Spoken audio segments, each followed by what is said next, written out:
The Big 12 women's tennis tournament, in terms of the seeds, have been released, and I know there was a three-way tie for sixth place among Baylor, TCU, and UCF at 7 and 6, and all those three teams were 1-1 against each other. As in, like UCF lost to Baylor, but they beat TCU, but TCU beat Baylor but lost to UCF, and Baylor beat UCF but lost to TCU. And I did tiebreaker rules by looking it up, and all the teams ahead of them they lost to. All the teams below them they beat. So what does this mean? They have to go with the future rankings, which Baylor owns that edge to be 6. Then it's TCU, then UCF. That's how it's going to go. So I'm just letting y'all know. And the Big 12 tournament will be played in Stillwater, Oklahoma, as in Oklahoma State. And it will be played from April 17th through April 20th. So they will not have to worry about playing on a Sunday or not. If it was actually played on a Sunday, they would have to do it the next day if BYU gets there. But that's besides the point. So, and the top 2 seeds get a bye, believe it or not. Everybody else, they have to play practically four matches in 4 days if they get to the championship. That's only if. So, on April 17th at noon is the 7th seed TCU will take on the 10th seed Kansas State, because Kansas State finished 10th in the conference. Yeah, they take on Kansas State. So that was the only spot that was a tiebreaker. Everything else is plain and simple after 6th place. Like right before 6, like 5th to 1st, and then 9th to 14th. So that's the way it's going to be. So then the 6th seed Baylor will take on the 11th seed West Virginia at noon as well. The 3 seed Oklahoma will take on the 14th seed Houston, who is winless in the conference, by the way. And that is at 3 p.m. The 4 seed Texas Tech will take on the 13th seed Cincinnati, who is 1-12 in the conference, at 3 p.m. as well. So the 5 seed BYU will take on the 12th seed Iowa State, who's 2-11, and they lost their head coach a year ago, and then they lost a lot of players to the transfer portal. They only returned like 1 player. So, and that would be at 6 p.m. And then finally, the 8-9 matchup. The 8th seed is UCF, and they will take on the 9th seed Kansas. And believe it or not, those 2 teams just met up recently, and UCF won 4-3 in Lawrence. So that's just ironic that both these teams are going to have to play each other again quickly. So the 2 seed is Texas, and they'll take on the winner of the TCU and Kansas State match. Okay, the winner of the Baylor match will take on the winner of the Oklahoma match. Both those matches are at 3 p.m., by the way. At 3 p.m. for the Texas match and 3 p.m. for the Oklahoma winner match, which I have to think Oklahoma would win against the worst team in the conference. But you never know. It's conference tournament. And at 6 p.m. are the next 2 matches on April 18th. So the winner of the Texas Tech and BYU matches will play each other the next day at 6 p.m. While Oklahoma State, the 1 seed, who's undefeated right now, will take on either Kansas or UCF. Obviously, the winner of the Texas match will take on the winner of the other quarterfinal match that's near them at 6 p.m. because it's either going to be Oklahoma, Kansas. I mean, Oklahoma, like the winner of that other semifinal match. So I'm just saying, I mean quarterfinal match. Now the winner like the winner of the 5 versus 12 matchup versus is the winner of the 4 versus 13 matchup will take on the winner of the Oklahoma State match. So at 6 p.m. on April 19th for both of those. And then the championship, of course, both semifinalist winners will play each other on April 20th at 6 p.m. And now I'm going to explain the importance of this. Oklahoma State, they have a shot. They're no, I don't think no matter what happens here, they're going to be a 1 seed in the NCAA tournament. So there's no worry for them. But obviously, they want to get another title if they can. And my biggest question for them is, will they go undefeated, including the conference tournament? They have not lost a match yet. I mean, that's the thing. They had a few, like, 4-3 matches. I know the match against UCF was 4-3, but it was clinched at 4-0. Let's be clear. And they had, like, 2 4-3 matches with Texas, and they won those 4-3. And Texas, by the way, has been without their normal court one since March 3rd, and Sabina Zenilova, something like that. So it starts with a Z, but you get when you look at the roster, you know. I mean, that's the thing. And the cut line right now is 42 teams, 41 or 42 teams. So that is important to make a note of that, because right now TCU would be not in the tournament.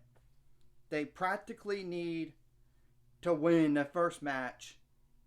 And then maybe, I don't know about them beating Texas, but if they beat Texas, they should make the NCAA tournament. But will that happen? I don't know. But even if they do win that match, that first round match, and then lose the next round, I don't know if that's enough to get in. Unless teams in front lose. And obviously for Baylor, don't lose your first match, and I think they're squarely in. I have to think that. I mean, I have to think that's the case. Yeah, it's 41 teams right now, and TCU would be number 45. Yeah, they kind of need help to even think about making the NCAAs, which is crazy because they beat Baylor and LSU, or at least Baylor, but you get the whole point. And BYU is one of the last 4 teams in right now. They have to win the first match. Because if they don't win that first match, they're done. I'm sorry. I'm calling it the way it is.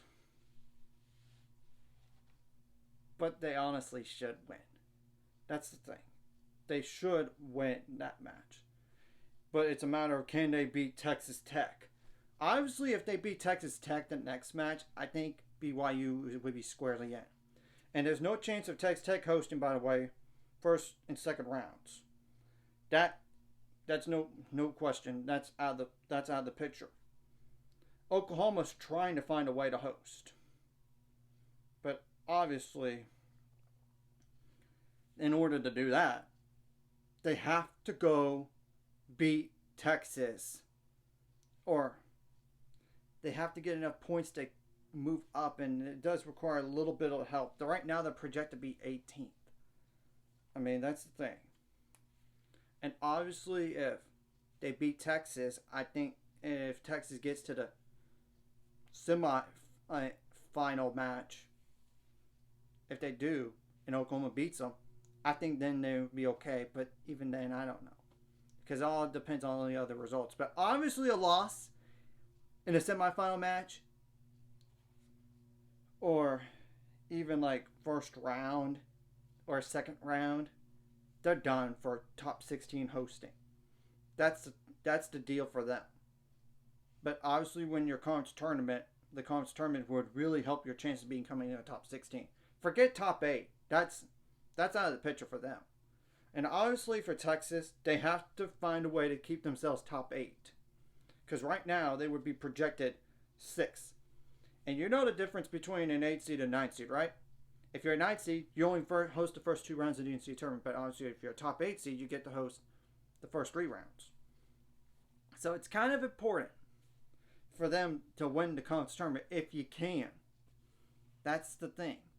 Can they do it? Because I think if they do, they're definitely going to be a top 8.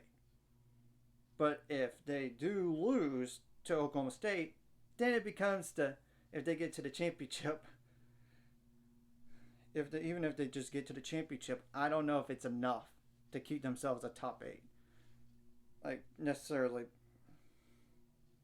I'm just telling the truth, because Georgia might pass them. That's the thing.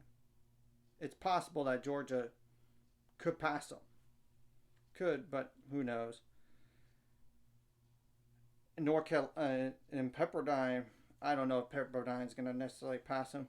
Cal might, because they still have regular season matches, and there's a conference tournament for the Pac-12. That's the thing. And same thing goes for Pepperdine with the WCC, which I know the only shot to think about moving up is to beat San Diego, and they're not a host site. So you get the whole point there. So, and like I said, Oklahoma State, no matter what, they're top. They're top. Number one, and going to be number one no matter what. Even if they just go to the championship match and lose. If they lose in a semifinal, then I don't know. I don't know how many points is enough to technically move down, because Michigan, I don't think they're going to catch them. And that's the thing. Too many point difference when you look at the projector rankings. I mean, it's less than 10-point difference. That's a lot of points. And look at what Oklahoma State has done in non-conference and up to this point. They're undefeated. I do think that, and obviously, if you're one of those teams like Iowa State, Houston, Kansas State, West Virginia, Cincinnati, Kansas, and UCF, you have to win your conference tournament to even think about making an NCAA tournament. It's even mentioning Kansas State and West Virginia, despite winning records right now. That's the thing. And UCF wouldn't get in the NCAA tournament anyway. But if they somehow win their first round match and then pull off an upset over Texas, I think then they're squarely in. But will they beat Texas if they get past Kansas? And honestly, for Kansas, they have to not just win one match or two. They have to get above 500 because they're 10-13. And obviously, the only way with a losing record you're going to get an NCAA tournament is to win a conference tournament. I'm just being straight up about that. So yeah, it's kind of important for TCU to kind of win that second round match if they win that first round. So we're going to have to wait and see what happens from here. And it will start on Wednesday. So anyways, if you like this content, hit the like and subscribe button. See you guys later on the road to 600 subscribers. Score so ultimate goal. It's 1,000 or more, so make money off this course. So like the video, comment the video, really helps YouTube algorithm so more people can see it. Sharing the video does help as well, so more people can watch. And if you're watching and not subscribed, hit subscribe button. It's free, the notification bell as well. And obviously, if BYU were to lose that, like I said, lose that first round match, they're screwed. But how likely is that, to be honest? That's the thing. But even if they do lose that second round match, then they would have to be sweating because Arkansas, Ole Miss are going to play in the Pac-12 tournament. The SEC tournament this week. I mean, that's the thing. And Arizona plays the following week in the Pac-12 tournament. So they're kind of similar to them in a way. So I'm just pointing that out as an at-large. And Wake Forest is around them too, which, it would help if they would lose. But we have to wait and see what happens in the Big 12 tournament. And it's crazy to think that TCU might not make the NCAA tournament again. I mean, it's been since 2017. They haven't made an NCAA tournament. I'm just telling the truth. But they didn't do themselves any favors. They didn't play a tough schedule. And didn't play enough matches. which I get. Yeah, only so many match days, but you can play double headers or play a tough match in a somebody else. But that's the whole point here, and all this. So we'll have to wait and see what happens. Like I said in the Big 12 tournament, but I would have to safely think as long as Baylor wins their first round match, 1, 2, 3, 4, 5 teams get in definitely. BYU, I think would get in, but barely, and they would have to hope for no bid stealers. I mean, that's the thing. And same thing goes for Baylor to an extent, but I think they're safer than BYU is, even though BYU beat Baylor. I mean, that's the thing. They would have to hope that there's no bid stealers because they're really close to that cut line. And when you look at the their non-conference, it didn't help them any. They have to schedule a little bit tougher going forward, just to make sure they don't put themselves in that same spot if they just get barely in this year. So we'll have to wait and see what happens in the Big 12 tournament.